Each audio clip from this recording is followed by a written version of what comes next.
Yogi Ram Surat Kumar Jaya Guru Ram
Rama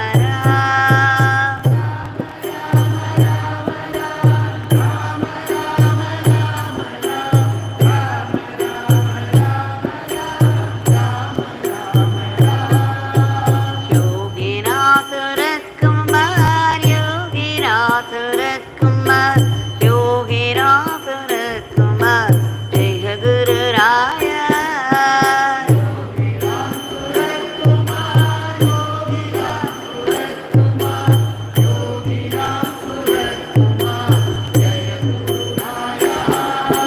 Yoginath Kumar Yoginath Kumar Yoginath Kumar Jai Guru Raya Yoginath Kumar Yoginath Kumar Jai Guru Raya Rama Rama Rama Rama Rama Rama Rama Rama Rama Rama Rama Rama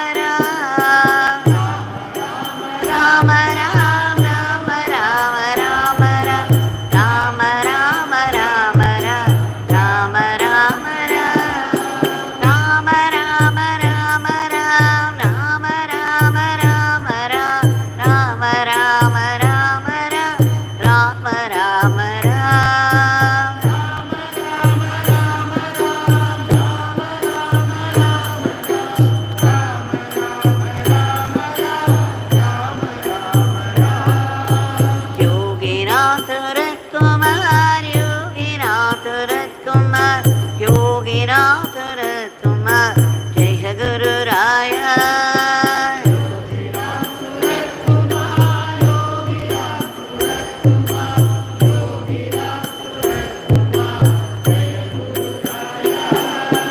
Yoginath Kumar Yoginath Kumar Yoginath Kumar Jai Guru Raya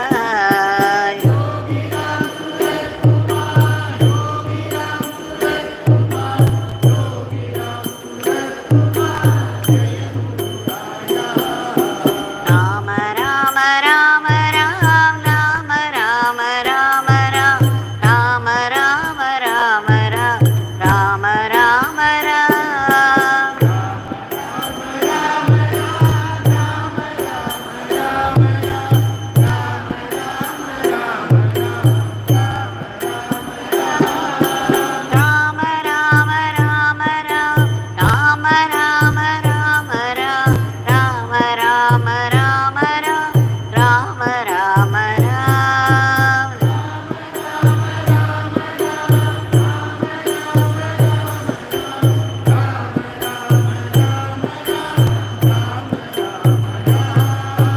Yoginath Kumar Yoginath Kumar Yoginath Kumar Jai Guru Raya Yoginath Kumar Yoginath Kumar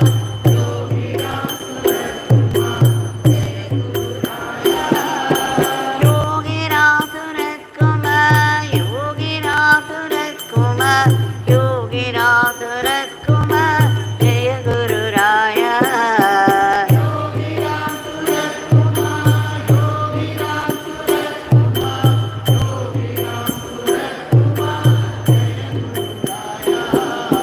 Rama Rama Rama Rama Rama Rama Rama Rama Rama Rama Rama Rama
Rama Rama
Yoginath ரகுமார் Yoginath ரகுமார் Yoginath ரகுமார் Jaya Guru Raya